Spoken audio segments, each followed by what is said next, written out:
أعوذ بالله من الشيطان الرجيم. بسم الله الرحمن الرحيم.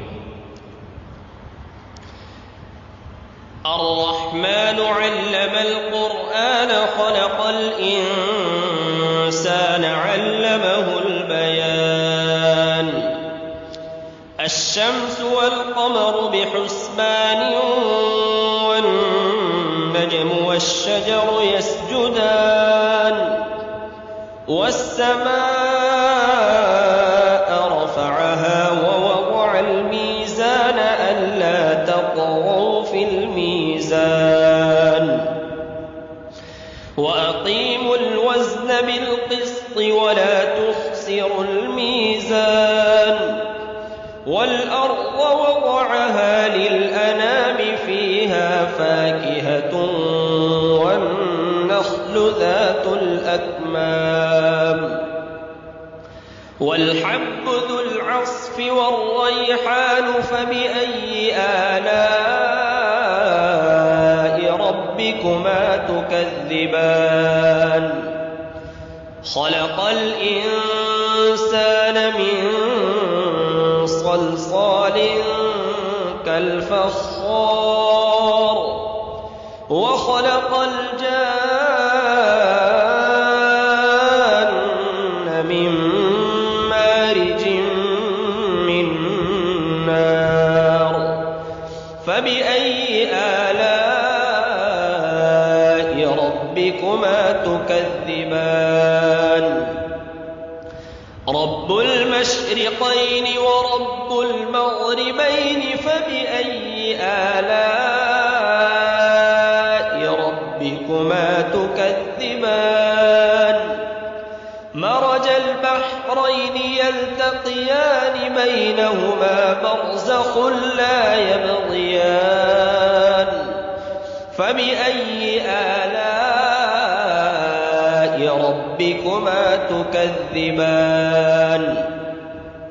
يخرج منهما اللؤلؤ والمرجان فبأي آلاء ربكما تكذبان وله الجوار المنشآت في البحر كالأعلام فبأي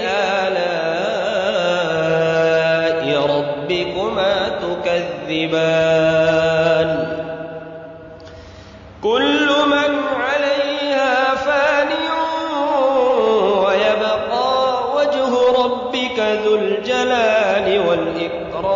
والإكرام فبأي آلاء ربكما تكذبان يسأله من في السماوات والأرض كل يوم هو في شأن فبأي آلاء ربكما تكذبان سنفرغ لكم أيها الثقلان فبأي آلاء ربكما تكذبان يا معشر الجن والإنس إن استطعتم أن تنفذوا من أقطار السماوات والأرض فانفذوا لا تنفذون إلا بسلطان لا تنفذون إلا بسلطان فبأي آلاء ربكما تكذبان يرسل عليكما شواظ من نار ونحاس فلا تنتصران فبأي آلاء ربكما تكذبان فإذا انشقت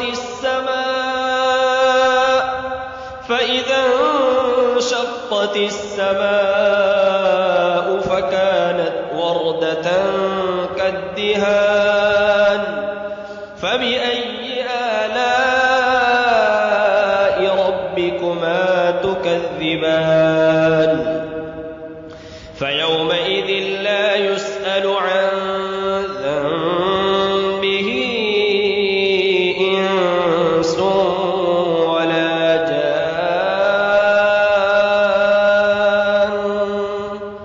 فبأي آلاء ربكما تكذبان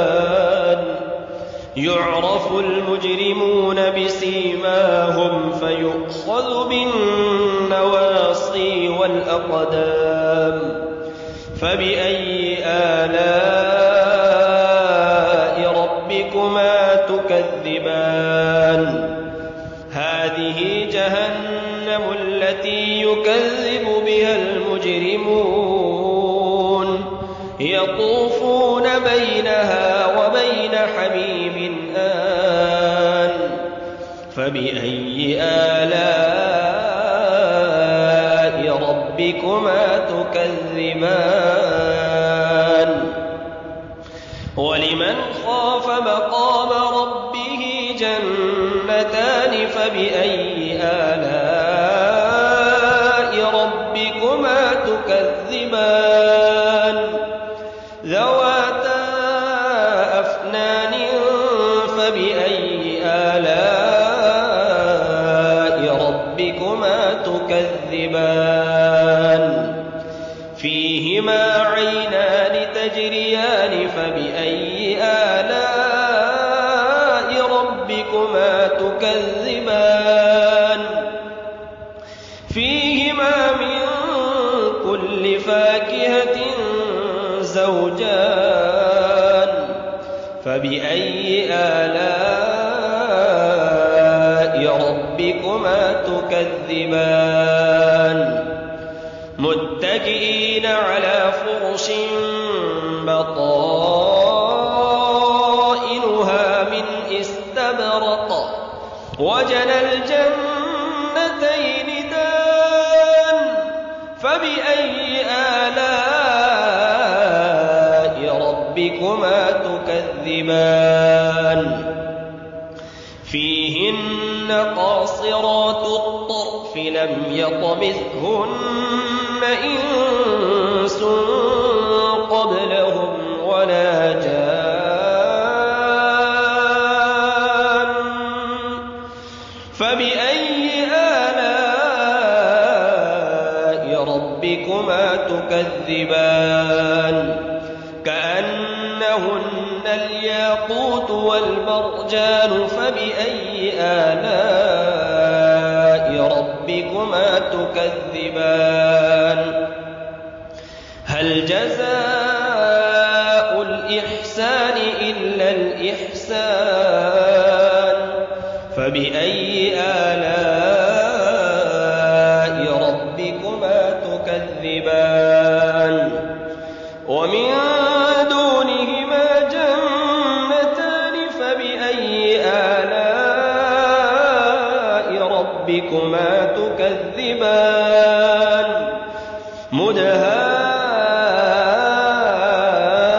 مدهامتان فبأي آلاء ربكما تكذبان فيهما عينان نضاختان فبأي آلاء ربكما تكذبان فيهما فاكهة ونخل ورمان فبأي آلاء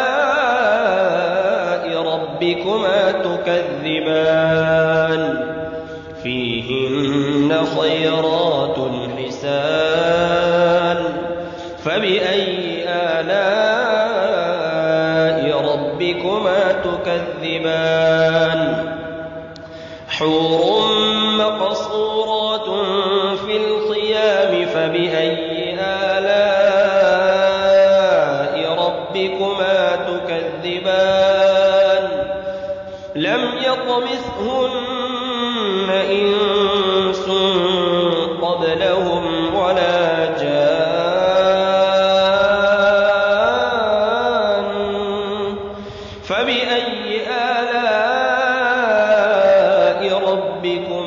تكذبان متكئين على رفرف خضر وعبقري حسان فبأي آلاء ربكما تكذبان تبارك اسم ربك ذي الجلال والإكرام